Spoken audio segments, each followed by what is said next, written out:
Okay, good evening, all of you. We are starting with today's session, and I'll be presenting my screen. Just put once again whether it's visible properly. Okay, in case you have any issues in visibility, let me know. Okay, so this is our first slide. Okay, I hope it's visible. Okay, just put in chat box whether it's visible, it's audible. Yeah, great. Okay, so we start with today's session. As I told you that this is 18th session, and we will be covering as usual. This is the one short acknowledgement that everything is taken from internet with the sole intent of updating current generation on current generation means everybody, okay, about the science facts, specifically astronomy and some scientific thinking which will enable students to take little informed decision in their life. So this is something terminology I'm using, but I know you all are well versed with this. So this is the acknowledgement lecture number 18. And today we have little minor change. What is that change? I will inform you. This change is about my busy schedule in last complete week, including Saturday, Sunday, that I could not prepare my PPT. So I could not prepare PPT, so I could not read about one constellation in detail. I could not download photos. I could not get some mythological stories, and hence I was supposed to take one constellation, that is sculptor, that is Shilpakar. But I could not find even that much time. So I have to skip. That is why that cross is present. Details of constellation. I'm skipping. Messier object obviously associated with that. And I will be covering some general topic, which is nothing but copy paste of 8th standard Maharashtra State Board English Medium Astronomy related concept in science book. So this you all know. What is this? I need not tell you. We have covered this many constellation, and today I am supposed to take this particular constellation, which I'm showing by mouse. That this is the sculptor, which I'm skipping today. Kindly accept apologies for that. And now we go with our today's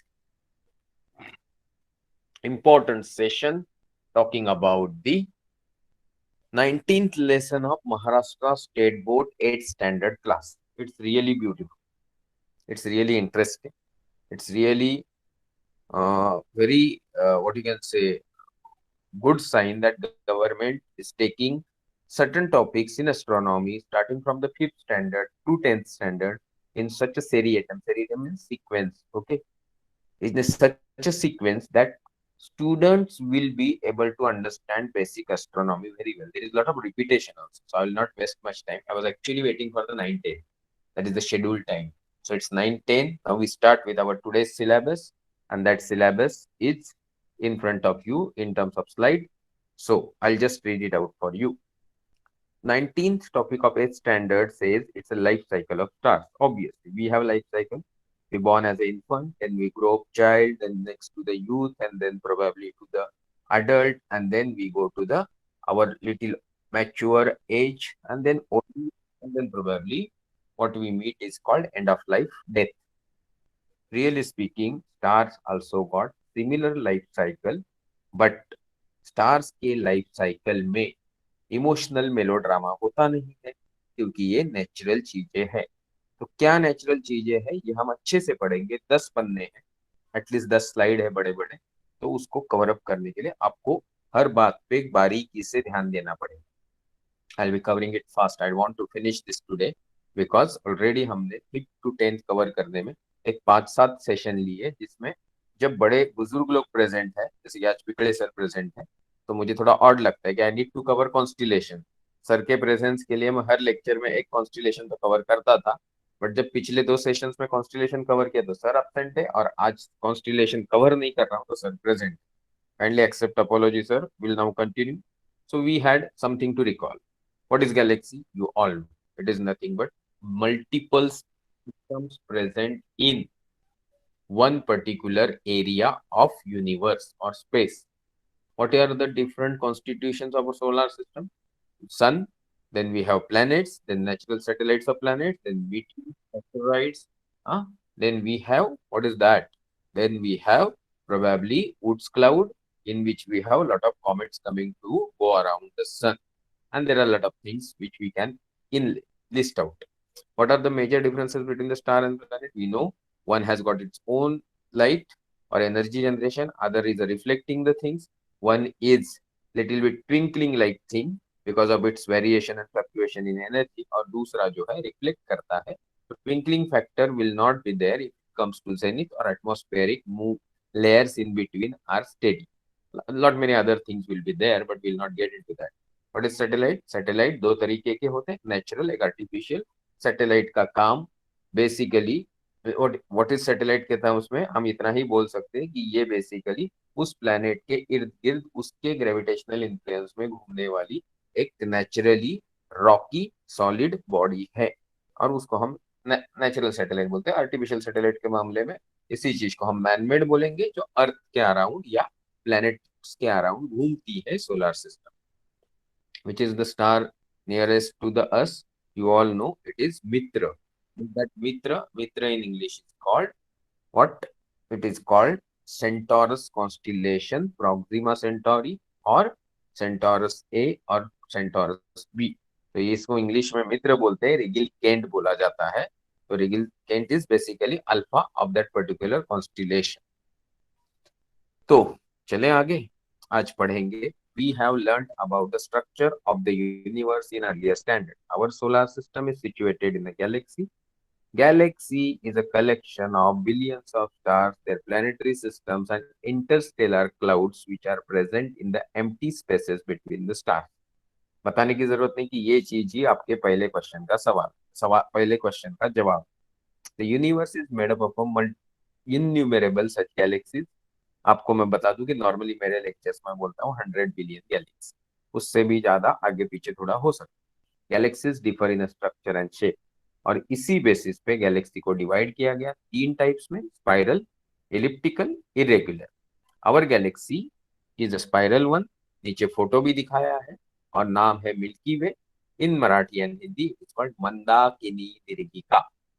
spiral galaxy shown below. Now we go little below. How did we obtain all this information about the universe? हमारे ब्रह्मांड के बारे में हमको ये सारी जानकारी कैसे कहाँ से मिली? If we look at the sky at night, we see only planets and stars. ये कुछ लोग जो लेट लतीफ है ना, 9:10 के शेड्यूल में भी 9:12 पे आते हैं, दैट इज अनएक्सेप्टेबल. और ये मुझे बताने की जरूरत नहीं कि जिसको टाइम का महत्व नहीं समझता वो आगे जाके जिंदगी में कितना पीछे रहता है. इसके ऊपर मैं 2 घंटे का भाषण दे सकता हूँ. जिन जो मेरे साथ पढ़ रहे थे, जिंदगी में लिख रहे थे, आज ऐसे भी नमूने हैं जो भैंसे चराते हैं. वो गलत काम तो नहीं है, बट जिंदगी में वो अच्छी जगह पे भी राइज कर सकते, और भैंसे भी चरा सकते थे, है ना. तो दोनों चीज कर सकते हैं जैसे मैं करता हूँ, पर एक ही चीज पे डिपेंड रहना अच्छी बात नहीं है. तो ये जो गाँव वाले लोग हैं ना, स्नेहा वाजेकर, थोड़ा वक्त पे आया करो. बुधवार के मार्केट में जाने के लिए अगर तुम्हारे पास समय है तो तुमको लेक्चर में आने के लिए भी समय होना चाहिए. अगर नहीं अच्छा लगता है लेक्चर तो नहीं अटेंड करेंगे तो भी कोई प्रॉब्लम नहीं है, क्योंकि सब फ्री ऑफ कॉस्ट ही चल रहा है. नाउ कमिंग टू कि दुनिया इतनी बड़ी जो ब्रह्मांड है, यूनिवर्स है, कायनात है, इसको हम देखते कैसे, समझे कैसे? तो if you look at sky at night we see only planets and star. Then how did we get information about other components of universe? बोला ना हमने, यहाँ बहुत कुछ है, नेबुला है, एम्प्टी स्पेसेस के बीच में मीटेयर्स है, कॉमेट्स है. तो इसके बारे में जानकारी कैसे? The answer to question is telescopes. Several telescopes are placed on the surface of Earth. जैसे मेरे घर पे एक है, जैसे एक 400 साल पहले गैलीलियो ने इस्तेमाल किया था.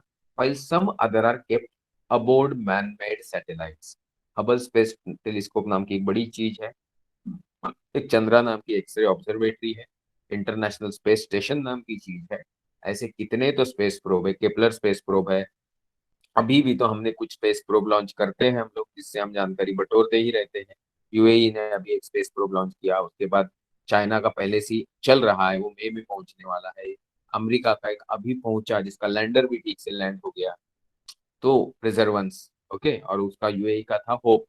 तो ये सारी चीजें, as this telescope are situated above the earth atmosphere, atmosphere की अड़चन चली गई विजिबिलिटी के पॉइंट ऑफ व्यू, तो हमको जो विजुअल व्यू रहेगा टेलीस्कोप से उस टाइप के, वो बहुत बढ़िया रहेगा। Astronomers study the observations made by, अब ये अभी मुझे समझ में नहीं आ रहा है कि ये मेरा व्यू कैसे जाएगा। क्या लगता है, एक मिनट, थोड़ा मुझे इसको नीचे खींचना होगा ताकि मैं पढ़ सकूं भाई। ये तो बहुत ही बात है। एक मिनट दोस्तों, रुक। हम्म, अभी भी लोग आ रहे हैं। तो मैं बोल रहा था कि अर्थ एटमॉस्फेयर के ऊपर टेलीस्कोप जब रहते हैं तो इंफॉर्मेशन जो मिलती है वो काफी क्लियर रहती है। We are going to learn about all this in higher standard. Ninth standard का जो नेक्स्ट लेसन हम अगली क्लास में, उसकी बात की क्लास में लेंगे, तो हमें टेलीस्कोप के बारे में अच्छे से जानकारी मिलेगी। Here let us learn about the properties of star and their life cycle. जैसे मैंने आपको प्रॉमिस किया था कि यहाँ हम पढ़ेंगे प्रॉपर्टीज ऑफ स्टार्स और उनके लाइफ साइकिल के बारे में। तो अभी हम चलते हैं नेक्स्ट स्लाइड पे, और नेक्स्ट स्लाइड पे देखते हैं, do you know our galaxy has about 10^11 stars, मतलब कितने बिलियन। तो इसका मतलब होता है 100 × 10^9, और 10^9 का मतलब होता है बिलियन, मतलब 100 बिलियन स्टार्स है हमारी गैलेक्सी में। मैं नॉर्मली बोल देता हूँ 100 to 200, क्योंकि नंबर इतना ही ऐसे ही वैरी होता है, जबकि एक का दो होना मतलब डबल होना होता है, बट 100 बिलियन का 200 billion is too much of the difference. But आज के मामले में यूनिवर्स के ब्रह्मांड की बात करें तो कुछ इस तरीके से ही चीजें हैं। शेप जो है वो डिस्क की तरह है हमारे गैलेक्सी का, सेंटर में बल्ज है। डायमीटर इज अबाउट 10^18, तो 10^13 किलोमीटर होता है एक लाइट ईयर। तो मैं यहाँ बोल सकता हूँ कि अपनी गैलेक्सी का डायमीटर 1 लाख लाइट ईयर है। सोलर सिस्टम कहाँ पड़ी हुई है, तो तकरीबन 2 × 10^17 किलोमीटर फ्रॉम इट्स सेंटर, तकरीबन 20 से 25 हजार लाइट ईयर्स की दूरी पे। रेडियस हो गया 50 हजार लाइट ईयर्स, तो एक आधे से थोड़े कम दूरी पे अपनी solar system milky Way Galaxy के किसी स्पाइरल आर्म पे बैठी पड़ी हुई है। Now, suppose we talk the galaxy is rotating around an axis passing through its center and perpendicular to the disk. Its period of rotation is about 2 × 10^8.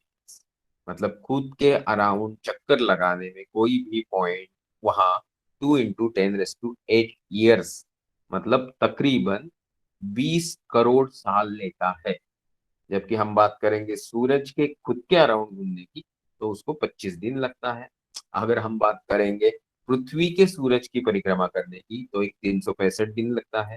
अगर हम बात करें पृथ्वी के खुद के अराउंड घूमने की, तो एक दिन मतलब 24 घंटा लगता है। आप जो छोटे बच्चे हो, इनको सबको याद रखना होगा कि याद रखना आना ये बहुत जरूरी चीज है।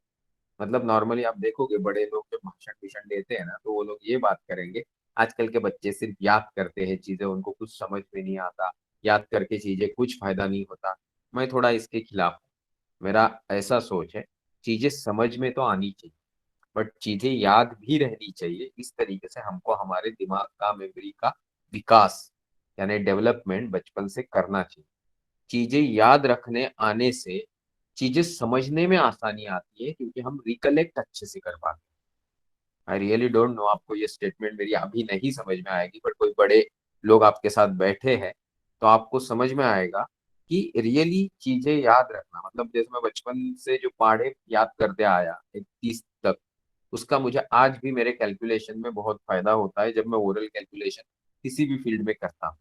तो ये कैलकुलेशन के लिए मुझे वो बचपन से याद किए हुए टेबल्स पाड़े, जिसको हम मराठी हिंदी में बोलते हैं, वो बहुत काम आते हैं।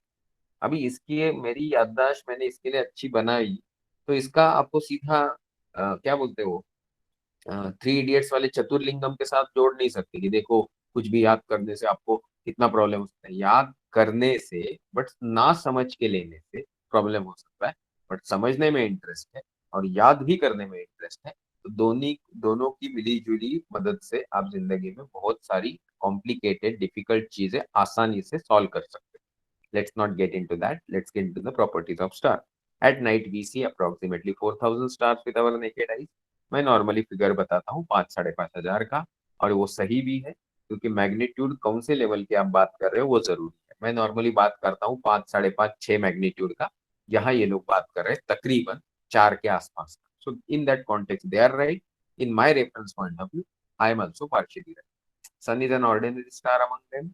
ये इतने सब जमावड़े में एक 100 बिलियन तारों की स्टोरी में सन जो है एक एवरेज आदमी है, कोई अमिताभ बच्चन नहीं है अपनी गैलेक्सी का। ये जानबूझ के यहाँ बताया जा रहा है क्योंकि बहुत सारे पुराने लोगों को गलत फहमी थी कि इंसान स्पेशल बनावट है, और स्पेशल बनावट वाला इंसान स्पेशल बनाई हुई पृथ्वी पे रहता है, और ये स्पेशल बनाई हुई पृथ्वी जो है उसके सब चक्कर मारते हैं।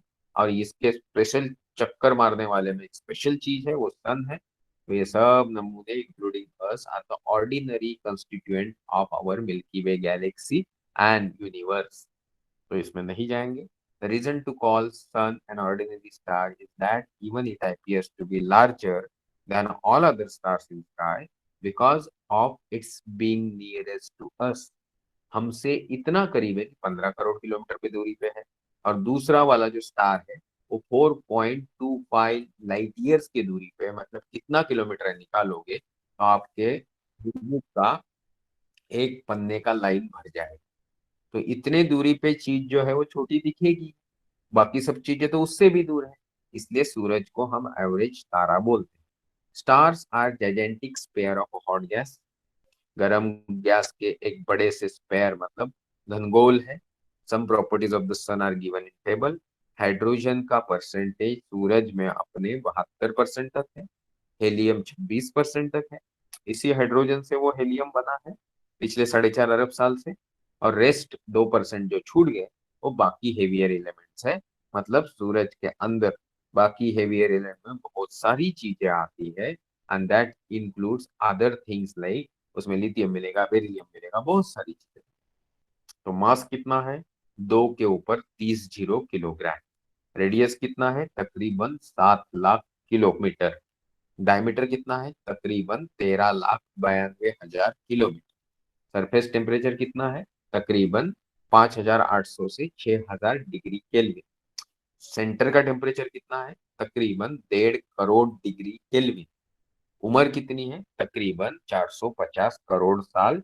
मतलब 4.5 to 4.6 बिलियन ईयर्स। मतलब 4.5 के ऊपर 9 जीरो कितने साल। तो भाई ये सूरज के बारे में जब हम बात कर रहे हैं तो ये सूरज अंकल जो है वो है कितने साइज, वो तो हिसाब हमने नीचे लगा। But the mass of sun is about 3.3 lakhs times of the earth. Okay, आप समझ रहे? 6 × 10⁻²4। ये मैंने जो आंकड़ा बोला ये मुझे याद हो गया बोलते बोलते। ये पृथ्वी का वजन है। और इससे 3.3 लाख गुना ज्यादा वजन सूरज का है। पृथ्वी का डायमीटर 12,750 है। रेडियस तकरीबन कुछ यही कोई 6,500 7,000 के आसपास है। नहीं, 6.5 कैसे होगा? हाँ वही 6 के आसपास है। 6 सवा 6 हजार के आसपास है। तो इससे 100 गुना बड़ी रेडियस सूरज की है। उसका जो वजन है सूरज का, उसको लिखने का एक तरीका है दूसरों के कंपैरिजन में। कैसे? The masses of other stars are measured with, मैं पढ़ रहा हूँ, डू यू नो पढ़ रहा हूँ। The masses of other stars are measured with respect to mass of the sun. This means that the mass of the sun written as m sun is used as a unit of mass. तो मतलब मैं बोलूंगा कि जो रात को सबसे bright तारा दिखता है इसका नाम है सीरियस। सीरियस।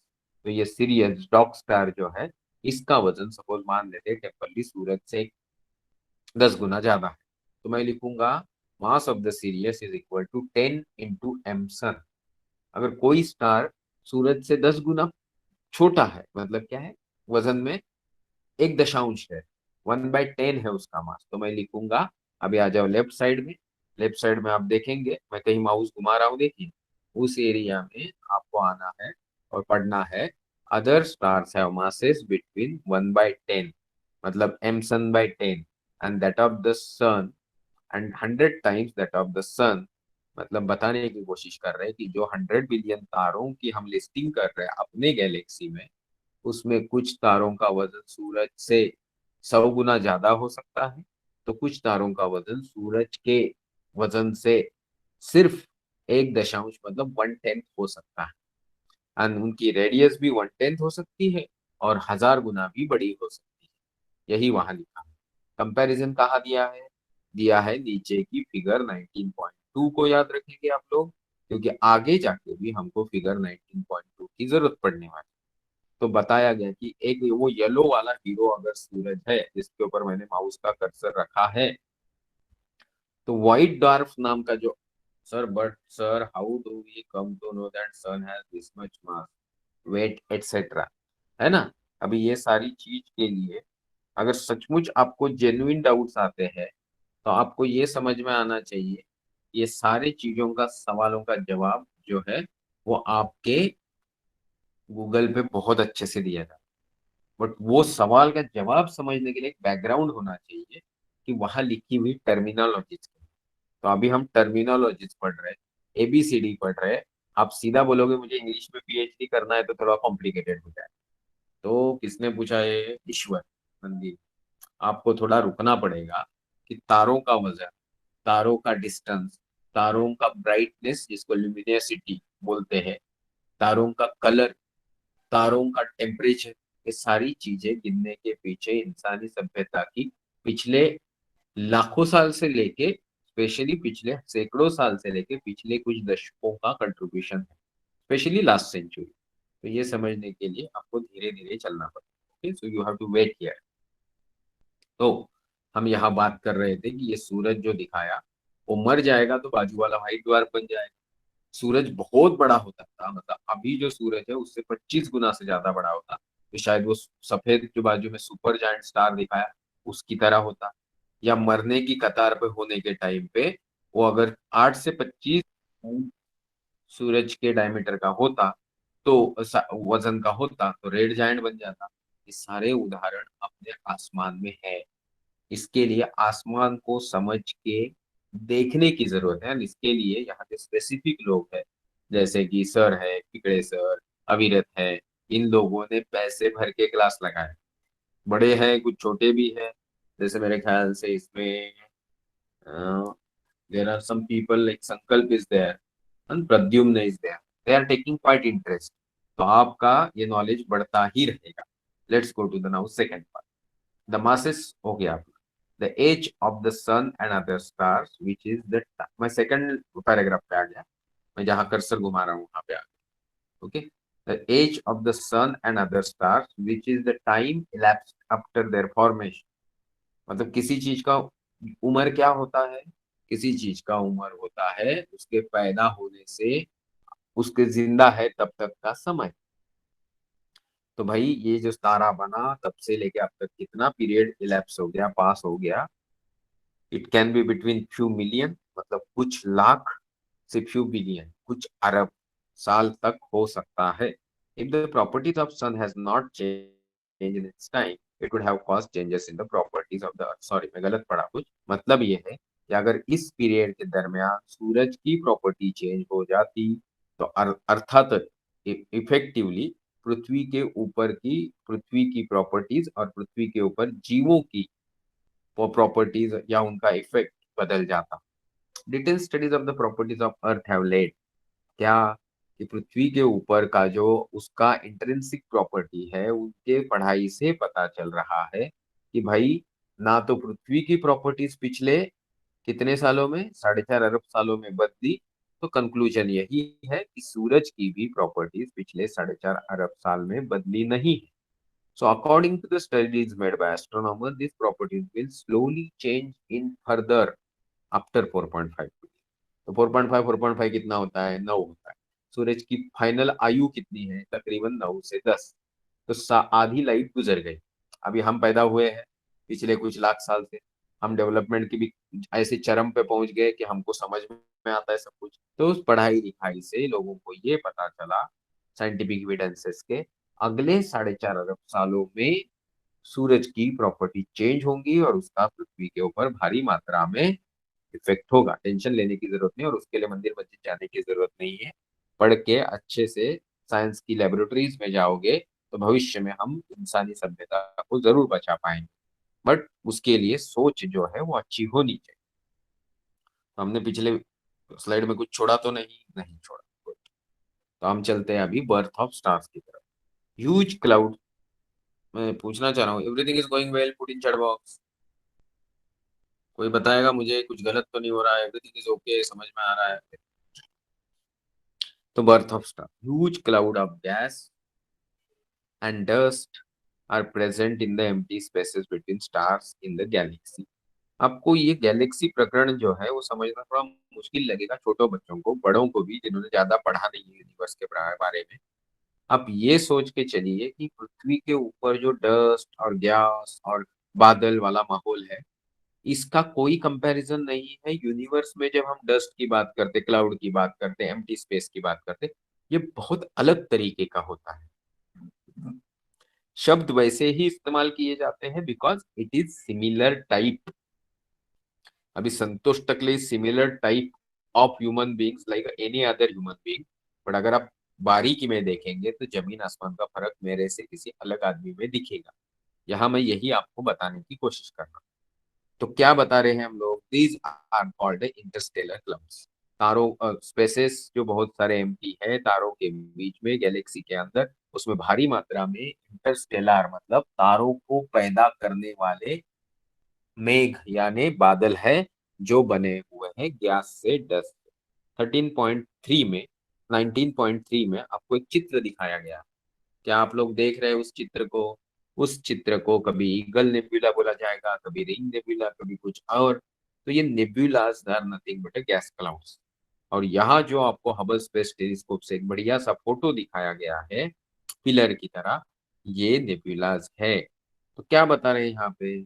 यहाँ पे ये बताया जा रहा है कि पिक्चर जो दिखाया गया, such clouds taken by Hubble space telescope, scientist use the unit of light year for measuring large distance. ये ऑब्जेक्टिव टाइप का सवाल है, इसको याद रखिए। Light is year is a distance travel by light in one year. कैसे निकालेंगे? ज्यादा कुछ नहीं करना है। लाइट का स्पीड दिया है आगे 3 लाख किलोमीटर पर सेकंड। और कितने सेकंड रहते हैं एक साल में? 365 तो दिन हो गए। हर एक दिन में 24 घंटे हो गए, तो 365 इंटू 24 हो गया। 24 घंटों के अंदर 60 तो मिनट हो गए। तो 365 इंटू 24 इंटू 60 इंटू 60 सेकंड, फिर से इंटू क्या करेंगे? 3 लाख, है ना? तो ये जो आएगा, ये सारा जो कैलकुलेशन आएगा, उसका जवाब आएगा 9.5 इंटू 10⁻²। अगर मैं इसको अप्रोक्सीमेट करूंगा तो जवाब क्या आएगा? इसको मैं अप्रोक्सीमेट करूंगा, गिव मी सेकंड, इधर मच्छर, हाँ तो सॉरी। तो यहाँ पे अगर मैं इसको अप्रोक्सीमेट करूंगा तो 9.5 इंटू 10⁻² को मैं 10 इंटू 10⁻12 लिखना चाहता हूँ, तो लिख दिया। तो 10 एक आ गया तो वो जीरो में 12 की जगह 13 कर दूंगा, तो 1 इंटू 10⁻13 भी लिख सकता हूँ। आपको याद होगा इसी के पहले वाले पन्ने पे, जब हम 10⁻18 की बात कर रहे थे डायमीटर की, इसकी मिल्की वे गैलेक्सी की, तो मैं बोला था 10⁻13 kilometre is nothing but 1 light. और मैंने फिर 5 जो जीरो बचे उनको लाख में कन्वर्ट किया और बोला कि 1 lakh light year milky Way Galaxy का डायमीटर है। यहाँ मैं आपको क्या बता रहा हूँ कि लाइट का स्पीड अगर 3 लाख किलोमीटर पर सेकंड है, तो 1 लाइट ईयर का मतलब होता है तकरीबन 10 इंटू 10⁻12 और 1 into 10⁻13। The size of interstellar clouds are about the few light years. मतलब 1 लाइट ईयर नहीं होता है, 100 light year, 200 light year, 500 light year भी हो सकता है। That is light takes few years to go from one end of the cloud to the other, है कि नहीं? जैसे अपने मिल्की वे गैलेक्सी के एक एंड से दूसरे एंड जाने के लिए प्रकाश की गति से 1 लाख साल लगते हैं। तो वैसे ही यहाँ पे भी ये जो आपको दिखाए दो, तीन पिलर्स, ये पिलर्स में भी एक एंड से दूसरे एंड जाने के लिए लाइट को सैकड़ों साल लगते हैं। इसका मतलब इतनी ह्यूज रहेगी साइज इन क्लाउड्स की। Come to the bottom one. Due to the some disturbance, these clouds start contracting. Because of the contraction, their density starts increasing, and their temperature also starts increasing, and dense pair of hot gases form from the cloud. अभी इधर stop कर रहा हूँ, क्यों?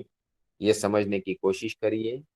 कोई भी cloud contract होने लगता है कैसे? जाते जाते हवा के उस क्लाउड को किसी दूसरे इफेक्ट ने धक्का मार दिया। तो धक्का मारते ही वो हवा अंदर की तरफ थोड़ी चली गई, तो ऑटोमेटिकली उस जगह पे डेंसिटी बढ़ गई। प्रैक्टिकली जब आप मुझे जिंदगी में मिलेंगे तो ये सब सवाल आप मुझे पूछ सकते हैं, तो दिखाना आसान हो जाता है।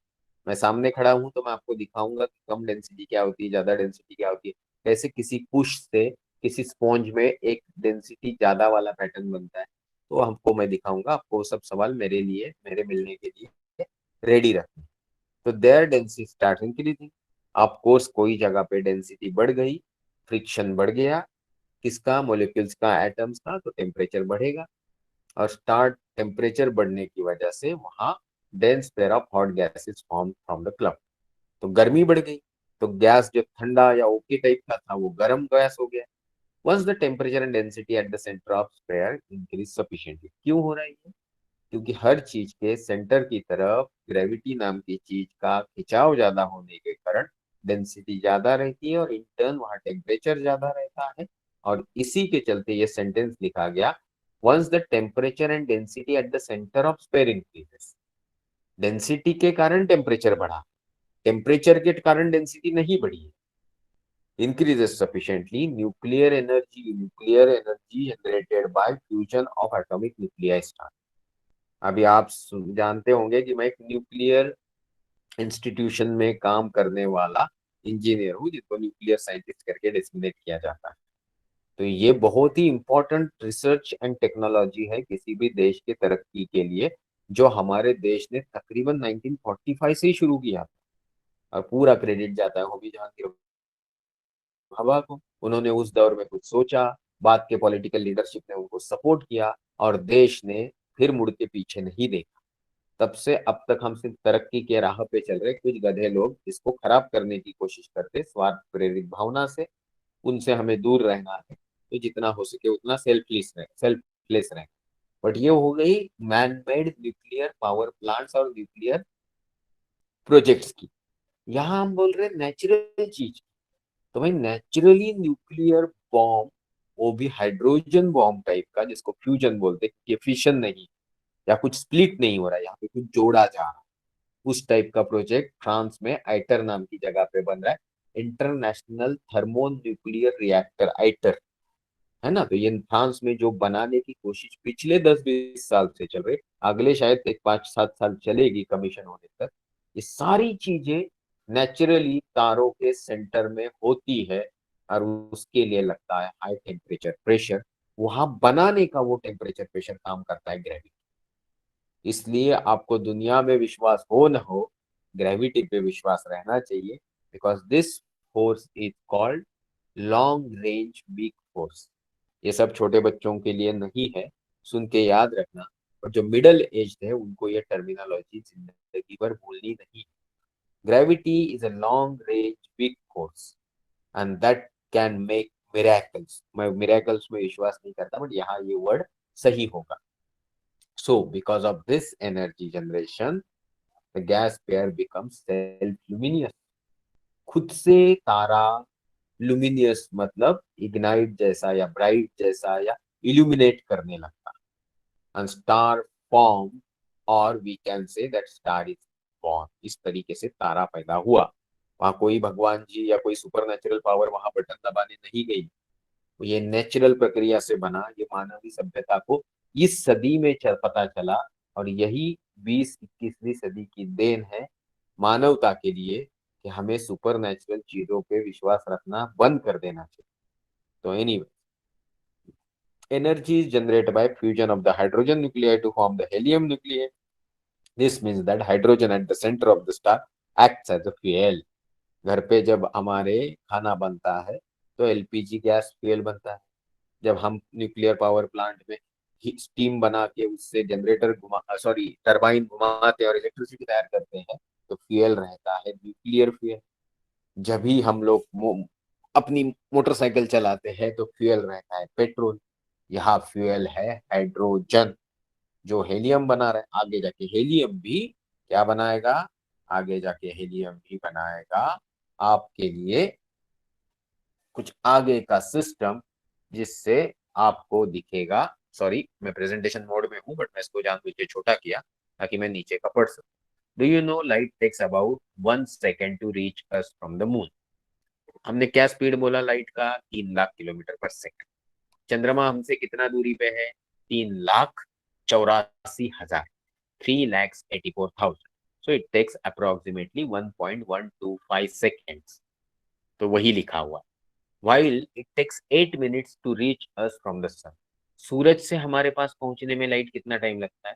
तकरीबन 8 मिनट, मतलब 480 सेकंड प्लस 20 तो 500 सेकंड। और 500 सेकंड इंटू 3 लाख किलोमीटर पर सेकंड मल्टीप्लाई करेगा तो जवाब क्या आएगा? 15 करोड़ किलोमीटर। यही तो दूरी है सूरज की। तो इसी को मैं बोल रहा था oral calculation. It takes 4.2 years to reach us from the star Alpha Centauri. कौन है ये अल्फा सेंटोरी? सबसे करीब वाला star system to the solar system. 4.2 years। इसको कन्वर्ट करना है किलोमीटर में तो क्या करना पड़ेगा? 4.2 into 365 into 24 into 60 into 60 into 3 lakh. ये दूरी है किलोमीटर में इस तारे की, जहां से प्रकाश हम तक पहुंचने के लिए 4.2 years लगते हैं। तो क्या ये आपको चीज समझ में आई? चैट बॉक्स में लिखो यस नो, जल्दी करो। सो गए क्या कुछ लोग? चैट बॉक्स में लिखो जल्दी। हाँ चलो, यहाँ मैं कुछ बोलना चाह रहा था कि आयुष बड़गुजर मतलब क्या है? गुरुवेश, आपके पिताजी की तरफ से कुछ मैसेज था कि ये नंबर चेंज करिए वो करिए, तो मैंने वो गलती से मैसेज सब डिलीट कर दिए क्योंकि मेरा व्हाट्सएप हैंग हो रहा था। तो आप पिताजी को बोलिए कि वो रिक्वेस्ट फिर से भेजेंगे मुझे WhatsApp message. Okay, now we will proceed with our lecture. Also WhatsApp messages. अभी आप पिताजी को पूछो Guruvesh. I am telling something that must have already gone through. Okay, आप पिताजी को पूछो, उन्होंने कुछ रिक्वेस्ट भेजा था, वो बाद में करेंगे। मेरे पास वो मैसेज उनके नहीं है, मैं ऑफिस में उनको मिलूंगा तो शायद बता दूंगा। ठीक है, you just tell him to remind me. Okay. Okay, हाँ। चलेगा। माइक माइक बंद करो। हाँ, ठीक। Now we come to the second part. Do you know when a gas sphere contracts its temperature increases? मैंने बताया अभी, कोई चीजें करीब आती है, फ्रिक्शन बढ़ता है तो ऑटोमेटिकली टेम्परेचर बढ़ता है। कोई भी एनर्जी एक फॉर्म से दूसरे फॉर्म में जाने की कोशिश करती है तो ज्यादा से ज्यादा डिसिपेशन हीट फॉर्म में होता है, और यही इंजीनियरिंग फील्ड में कभी कभी बहुत बड़ी तकलीफ। ओके, ये न्यूक्लियर प्लांट हो या आपका आईसी इंजन हो, यहाँ पे जो बनी हुई हीट है उसकी जरूरत नहीं है, जरूरत किसी और चीज की है। बट वो हीट बनती है और उसको डिसिपेट करने के लिए या निकालने के लिए हमको बहुत सारी चीजें करनी पड़ती है, और कभी कभी कंट्रोल में नहीं होती तो बहुत ही तकलीफ देय इफेक्ट का सामना मैनकाइंड को करना पड़ता है। Anyways, so this happens because of the transformation of its gravitational potential energy into heat energy। तो बताया जा रहा है कि ये क्यों होता है? ये होता है gravitational potential energy gets converted into heat energy because of the gas sphere contraction. तो साइंटिफिक रीजन भी आपको मिल गया एनर्जी के टर्म्स में कि अगर हीट एनर्जी बन रही थी कॉन्ट्रैक्शन से तो कौन सी एनर्जी कन्वर्ट हो रही थी? तो ग्रेविटेशनल पोटेंशियल एनर्जी कन्वर्ट हो रही थी। Now will read out further.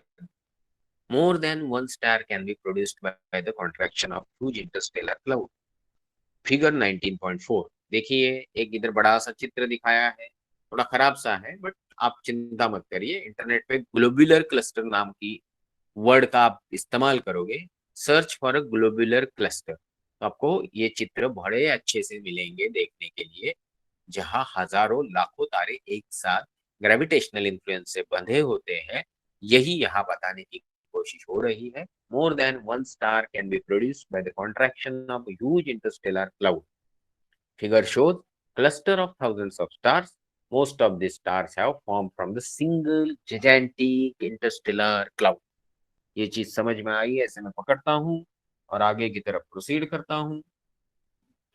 Can you recall what is meant by balance unbalanced force? Balanced force क्या है कि जैसे आपने दीवार को धक्का देना चालू कर दिया तो दीवार ने आपका जो जोर लगाया हुआ है उसको बैलेंस करना चालू कर दिया। जितना जोर आप लगा रहे हो उतना ही दीवार रिटर्न में दे रही है, न्यूटन के थर्ड लॉ ऑफ मोशन के हिसाब से। तो आप स्टेबल हो। अभी गलती से सोच लो दीवार कच्ची थी और आपका जोर जो दे रहे थे उसको रिटर्न देने को जमा नहीं, क्योंकि सीमेंट ने जो ईंटें बांधी हुई थी वो सीमेंट कच्चा निकला, कम इस्तेमाल हुआ और वो दीवार ढह गई। तो क्या होगा? दीवार ने आप पे जोर नहीं लगाया था तो आपका जो इम्बैलेंस एक्स्ट्रा फोर्स था कम पड़ गया जो दीवार की तरफ से, उसके कारण आप दीवार तोड़ के दूसरी दिशा में जाके धड़ाम से गिर गए। That is called unbalanced force. Balanced force जब तक दीवार सपोर्ट करती है, अनबैलेंस्ड फोर्स जब दीवार ने सपोर्ट करके करना बंद कर दिया क्योंकि उसकी स्ट्रेंथ ने हार मान दी आपके जोर के सामने। ऐसे ही टग ऑफ वॉर में भी होता है, आपने देखा है। तो अभी इसमें ज्यादा एग्जांपल्स में नहीं जाएंगे, हम देखेंगे कि यहाँ हमको किताब क्या बताने की कोशिश कर रहा है। If we burn an incense stick in one corner of room, the fragrance spreads all around room instantaneously. Similarly, if we remove the lid of vessel containing boiling water, steam spreads in the surrounding region. ये सब गलत उदाहरण। सोचो आप घर में आए हो क्लास से भूखे प्यासे, है ना, खेल कूद के, और घर में बिरयानी। हाँ, वेजिटेरियन हो सकती है, नॉन वेजिटेरियन हो सकती है। अभी किचन है अंदर, हॉल के बाद पहले रूम के बाद शायद दूसरा रूम, तकरीबन गिन के 20-25 फीट की दूरी पे, और आपको दरवाजे में स्मेल आ रही है। तो ये जो है स्प्रेडिंग, ये यही यहाँ पे बताने की कोशिश हो रही है। तो सिमिलरली व्हेन वी रिमूव वगैरह हो गया, this means what gas, hot gas. कोई भी गैस हॉट होगा धीरे धीरे तो उसका फैलाव बढ़ेगा, तो सब जगह घुस जाएगा। जैसे बिरयानी की खुशबू हो, या फिर अगरबत्ती की खुशबू हो, जो भी, या चूहा मर गया होगा तो समझ सकते हैं आप, खुशबू की जगह बदबू हो गई। पर वो भी, हर चीज हवा में अच्छे से फैल सकती है, जितनी गर्म करोगे उतनी ज्यादा फैलेगी। जैसे कि स्टीम का उत्तम उदाहरण है। Why doesn't the hot gas in the star disperse? तो हम तो, सूरज के सेंटर का टेम्परेचर आपने देखा 1.5 करोड़ डिग्री, सरफेस का टेम्परेचर देखा 5 से 6 हजार डिग्री केल्विन, और हम घर पे जो चूल्हा जलाते हैं या गैस जलाते हैं अप्रोक्सीमेटली 1000, 1500, 2000 डिग्री सेंटीग्रेड, और उसमें भी उंगली डालोगे तो मेरे ख्याल से सिर्फ हड्डी वापस आता है, बाकी सब वही रह जाता है। तो ये जो हालात है, इतने हाई टेम्परेचर का गैस फैलता क्यों नहीं, ये पूछा गया है।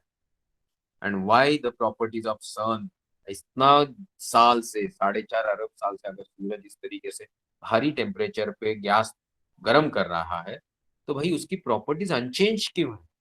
प्रॉपर्टी कौन सी, डायमीटर भाई बढ़ना चाहिए था, खींच खींच के पहले था भाई 14 लाख किलोमीटर का डायमीटर, फिर हो गया 17, फिर हो गया 20, फिर हो गया 30। ऐसे तो नहीं हुआ ना, क्यों नहीं हुआ, ये पूछा गया। The answer to this question is gravitational force. देखिए फिर से, सब सब दुखों की दवा है gravitational force. The gravitational force between the gas particle of the star keeps the particle together.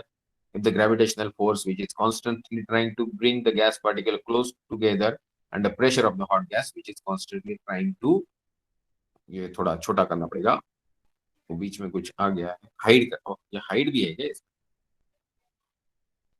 Stop sharing, hide कर, ओके, सॉरी, मैं देखा ही। यही चीज होता है कि नई चीज के इस्तेमाल में तकलीफ। या now it's there. So trying to bring gas together is the gravitation, and trying to blow it out is the hot gas pressure.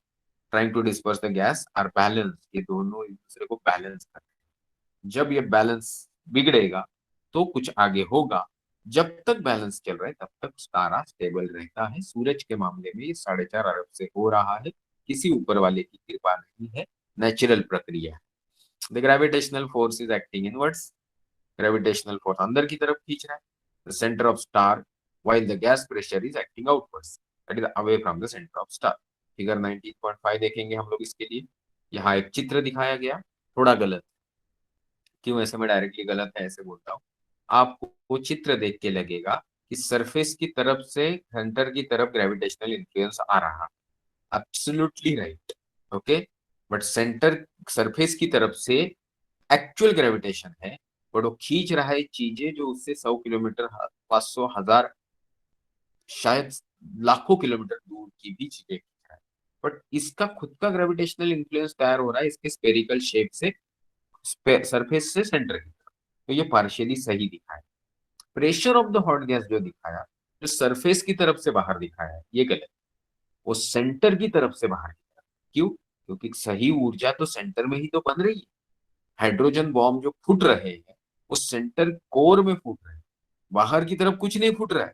बाहर की तरफ सिर्फ वो प्लाज्मा है जो गर्म होके होके निकलने वाले रोशनी को इधर से उधर फुटबॉल की तरह घुमा रहा है, और सेंटर से सरफेस तक आने तक उस रोशनी के लाखों साल बीत जाते हैं। ये आपके लिए नई होगी चीज, उसमें जाएंगे नहीं, कॉम्प्लिकेशंस बढ़ेंगे, तो अभी पढ़ते हैं इस फिगर में कुछ चीजें माइन्यूटली गलत है, बट आपके लेवल पे ये सही है। The answer to this question is the gravitational force. जो पीछे हमने पढ़ा उसके लिए उन्होंने इधर एक्सप्लेनेशन दिया कि भाई ये बैलेंसिंग करने का काम, क्लोज कर उसके कॉम्पैक्ट रखने का काम जो है, ये सारी चीज जो है ग्रेविटेशनल इन्फ्लुएंस। तो फिगर 19.5 देखने के बाद हम चलेंगे थिंक अबाउट इट। क्या? You must have played tug of war. मैंने उदाहरण दिया था, दो लोग जब दोनों ग्रुप जब दो साइड से खींच रहे, जब तक दोनों का जोर इक्वल जैसा है तो वही बैलेंस रहेगा। जब दोनों का जोर अनइक्वल हो जाएगा तो ऑब्वियसली एक की तरफ खींच के रोप जो है, या एक तरफ के लोग खींचे जाएंगे और वो लोग गिर जाएंगे। Same thing happens here. When the gravitational force and gas pressures are balanced, star is stable. But when the one of them is more than other, the star contracts or expand. Star contract होता है और expand होता है। ये अगर permanent basis होने लगा, मतलब भाई इसको कोई रोकने थामने वाला नहीं है, तो तारा मरने की कतार पे आ जाता है। हम तारों का लाइफ साइकिल पढ़ रहे हैं, ये आप भूलिए मत। तो इसलिए अभी जाएंगे डू यू नो में। If there was no gas pressure in the sun, it will collapse to point in 1-2 hours. मान लीजिए कि कोई अंदर हाइड्रोजन बॉम्ब में नहीं फूट रहे, इतना सारा गोला है, उसको फ्री हैंड दे दिया भाई तुम दबाते जाओ, तो दबते दबते दबते गिरते गिरते गिरते एक पॉइंट की तरफ चला जाएगा ये पूरा गोला, सिर्फ 1-2 घंटे में। जबकि वो 4.5 अरब साल से ठीक से चल रहा है और 4.5 अरब साल मरते मरते चलेगा।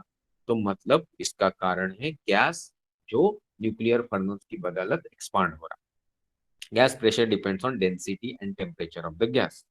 ये बताने की जरूरत नहीं कि टेम्परेचर बढ़ेगा तो गैस का प्रेशर बढ़ेगा। डेंसिटी की जहां तक बात है, ऊपर से अंदर की तरफ जैसे प्रेशर बढ़ेगा, मतलब ग्रेविटेशनल इन्फ्लुएंस, तो डेंसिटी गैस का बढ़ेगा। बट जैसे गैस का डेंसिटी बढ़ेगा तो टेम्परेचर बढ़ेगा, टेम्परेचर बढ़ेगा तो ऑटोमेटिकली गैस प्रेशर बढ़ेगा। ये कौन से लॉ है? एक रॉबर्ट बॉयल नाम के साइंटिस्ट थे, एक चार्ल्स नाम के साइंटिस्ट थे।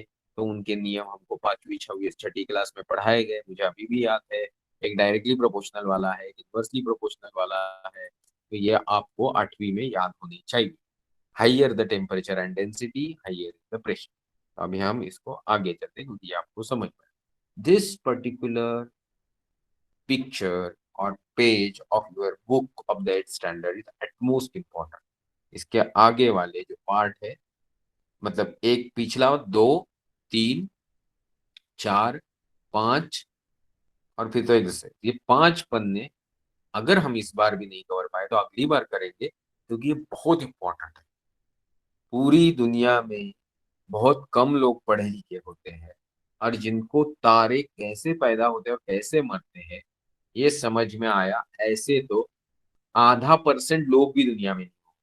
ये 5-4 पन्ने समझने के बाद आप दुनिया के वो ½ % लोगों में चले जाओगे जिनको सही मायने में सूरज के निर्माण का सत्य पता है। Actual truth is known to these people. And if you understand this and explain it to your elders, probably their misconceptions, superstitions, अंधश्रद्धाएं आधी तो कम हो जाए। चलो आगे बढ़। Evolution of stars.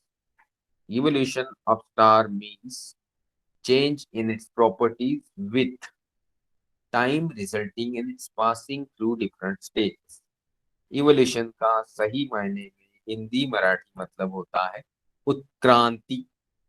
तो तारे के जन्म से लेके उसकी युवा अवस्था से उसके मरने तक की प्रक्रिया में उसके अंदर के गुणों में, प्रॉपर्टीज में वक्त के साथ जो बदलाव आएंगे, बहुत सारी स्टेजेस आएंगी, उसको ही हम evolution of a star cycle या स्टार बर्थ एंड डेथ बोल सकते हैं। We have seen the properties of the sun that has not changed in the 4.5 billion years. Stars evolve very slowly for most of their lifetime. As stars are continuously emitting energy, their energy is constantly decreasing. जरूरत की चीज, सूरज जैसे तारे बहुत slow evolve होते हैं, इसलिए उनकी जिंदगी बड़ी रहती है। और इस प्रक्रिया में जब वो कंटिन्यूसली एनर्जी इमिट करते हैं तो ऑब्वियसली उनकी एनर्जी जो है कंटिन्यूसली डिक्रीज होती है। बट वो एनर्जी सिर्फ हीट के फॉर्म की बात नहीं हो रही, कंजम्पशन ऑफ फ्यूल प्रेजेंट। सूरज के मामले में हमने फ्यूल की बात की, इट इज हाइड्रोजन। और भी है, बट वो इस्तेमाल कर पाएगा क्या, नहीं, तो इसका जवाब है शायद नहीं। For their stability to remain intact, that is for maintaining balance between the gas pressure and gravitational force, it is necessary that temperature remains constant. यहाँ वही बताया गया, ये टग ऑफ वॉर जो ग्रेविटेशनल मतलब गुरुत्वीय बल और हॉट गैस का आउटवर्ड प्रेशर, ये जो है, ये टग ऑफ वॉर को कांस्टेंट बनाए रखने के लिए, बैलेंस बनाए रखने के लिए टेम्परेचर कांस्टेंट रहना जरूरी है, और टेम्परेचर कांस्टेंट रहने के लिए एनर्जी तारों के अंदर बनना जरूरी है। This generation of energy occurs because of burning of fuel at the center, and the reason for the evolution of star is the burning of and therefore the decrease in the amount of fuel in their center. यही चीज मैंने ऊपर बताई क्योंकि मुझे कुछ चीजें थोड़ी एडवांस में समझती हूँ, क्योंकि मैं आपसे उम्र में बड़ा हूँ। तो मतलब ये पूरे 1.5 पैराग्राफ का यही है कि भाई तारा अगर जिंदगी गुजार रहा है तो हम खाना खाते हैं, तारा जो है फ्यूल खाता है, जैसे मारुति कार पेट्रोल खाती है। तो ये फ्यूल सूरज के मामले में, तारों के मामले में हाइड्रोजन हीलियम हो सकता है।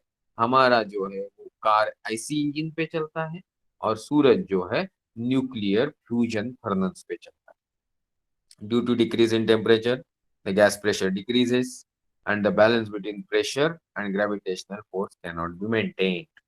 As the जैसे ही एक हीरो स्ट्रांग हो गया, दूसरा थोड़ा वीक हो गया, as the gravitational force is now here, the gas pressure start contracting.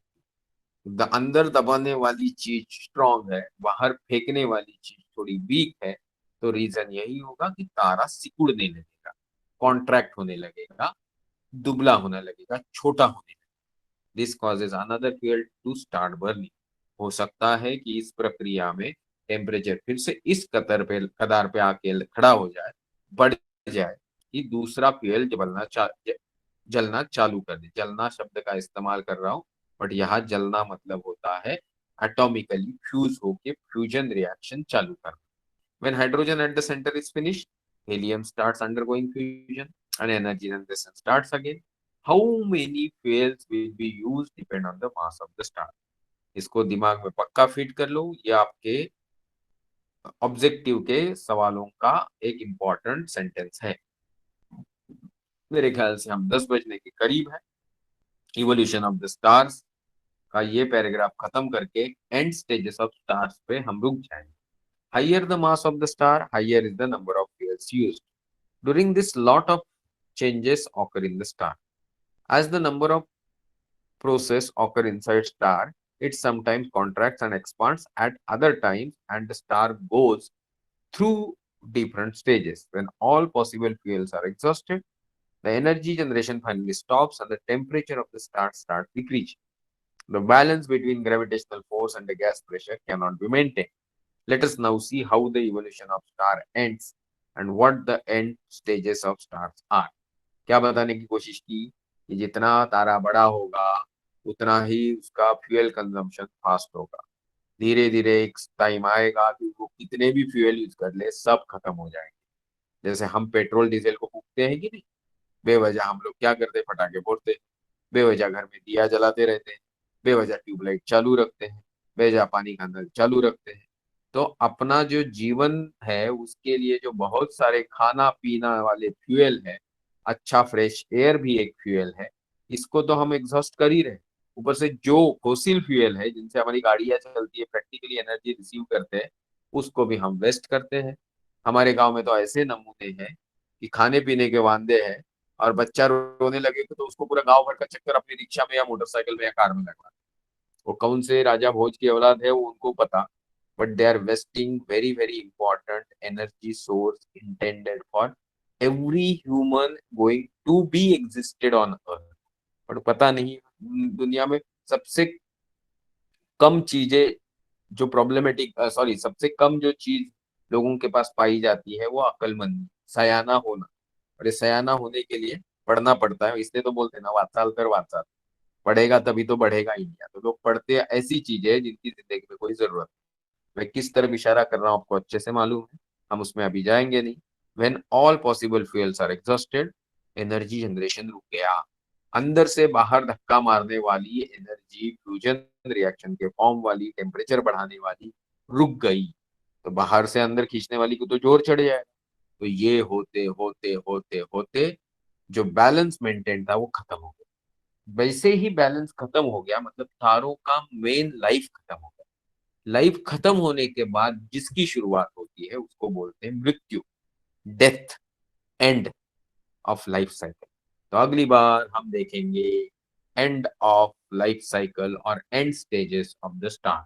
उसके पहले चैट बॉक्स में जाएंगे। Sir I am listening 6 or 8 days ago our sun is star so sun is explode one day, this is true or false? एक ने Ayush, Ayush I am listening है भाई, mic on करेगा तो तुमको क्लास से निकाल दूंगा। आयुष बड़गुजर, आप 6 स्टैंडर्ड में है, बट आपको ये जिंदगी भर याद रखना है कि एक इंस्ट्रक्शन है, माइक ऑन नहीं करना है बोले बगैर। If you are not sticking to the rules regulations, next time you will not be present in class. आप अकेले ही नहीं हो क्लास में जिनका क्यूरियोसिटी बहुत ज्यादा है। हाँ, तो जरा ये एक्सेसिव करना ना थोड़ा बंद कर दो। आपने पढ़ा, मुझे समझ में आएगा, नहीं समझ में आएगा तो मैं आपको पूछूंगा। इस तरीके की एक्स्ट्रा जो भी इंटरेस्ट दिखाएगा, जैसे कुछ बच्चे लेट आते हैं, गुड मॉर्निंग गुड आफ्टरनून से जान ले लेते हैं, this is not expected. Rules regulations जो बताए गए और आपको समझे वही है, you cannot twist them. You are not in some government organisation कि आपको 4 बार यस सर बोलने से कुछ हो जाएगा। ये पक्का दिमाग में डाल दो आप सब लोग। तो आपने 6-8 दिन पहले सुना कि सन एक तारा है, 6-8 दिन पहले क्यों सुना? जब से पैदा हुए हुए आयुष, तब से तो आप सुन रहे हैं ना कि सूरज तो तारा ही है, उसमें कौन सी बड़ी बात है। तो सूरज खत्म हो जाएगा, एक्सप्लोड हो जाएगा, वेरी गुड। सूरज 100% एक दिन मर जाएगा। 4.5 अरब साल वो जिया, और 4.5 अरब साल तो 100% जिएगा। देर में भी सम इन बिटवीन कुछ और चीजें हो जाए कि उसके पीछे आके कोई ब्लैक होल खड़ा हो जाए तो जल्दी मर जाएगा, बट वो चीजें हमें आज पता नहीं।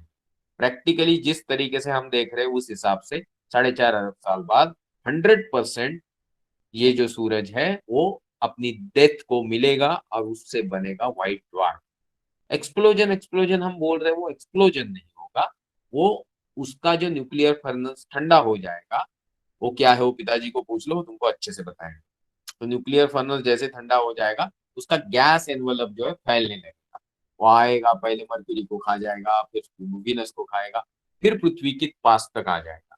इस दरमियान हम तो तंदूरी बन चुके होंगे ऑटोमेटिकली, तो हम तो होंगे नहीं उसको टाटा बाय बाय करने। इस तरीके से गैस एनवलप जाने के बाद उसकी कोर जो है वो व्हाइट ड्वार्फ के फॉर्म में रहेगी, धीरे धीरे ठंडे होके ब्राउन ड्वार्फ बनेगी। फिर वो कहीं इस स्पेस और यूनिवर्स के ब्रह्मांड के अंधेरे में गुम हो जाएगी। तो ये है सूरज की स्टोरी। आपने जो भी पढ़ा बहुत अच्छे से पढ़ा, बट आपके एक्सेस क्यूरियोसिटी छोटे हो, इसलिए जो एक्सेस एनर्जी है, हाइपर एक्टिविटी है, इसके मद्देनजर you cannot over rule the rules. Okay, तो रूल्स रूल्स ही है, उनको फॉलो करना है। आपने हमेशा देखा अपने क्लास में कोई भी माइक ऑन नहीं करता। You have full liberty, you can put in a chat box, sir मैं जो सवाल पूछने वाला हूँ वो मुझे लिखने में थोड़ी तकलीफ हो रही है, तो क्या मैं माइक ऑन कर सकता हूँ आपकी परमिशन से? ऐसे ही चलता है। आपके मम्मी डैडी नहीं इधर क्लास में कि आपको जो भी चाहिए आप कर लिया, ये अकेले आयुष के लिए नहीं बोल रहा हूँ मैं, it is for the everybody who comes late. इधर बहुत सारे लोग हैं वो completely free of cost. Okay, उन लोगों को ये समझ में आना चाहिए कि आपको तो डिसिप्लिन फॉलो करनी है।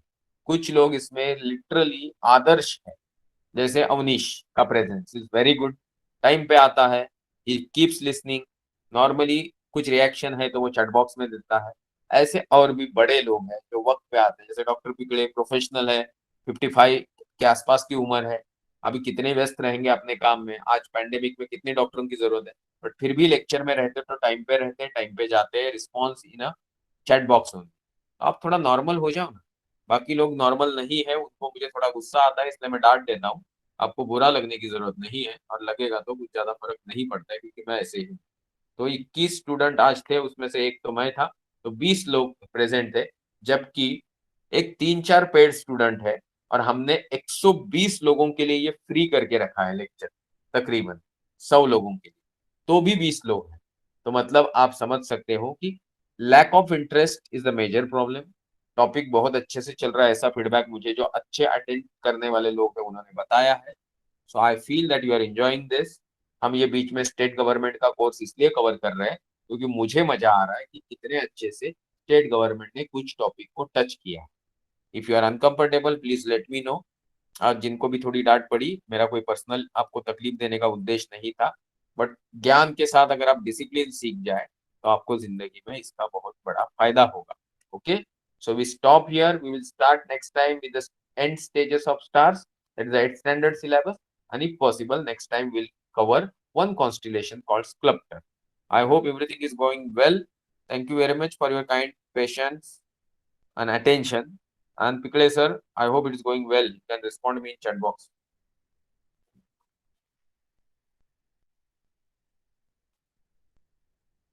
Okay, thank you very much. You all can leave the class. Good night.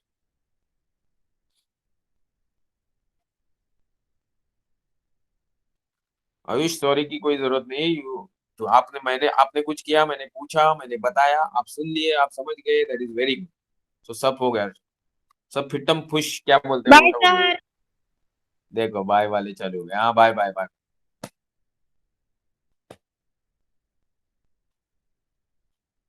Bye sir.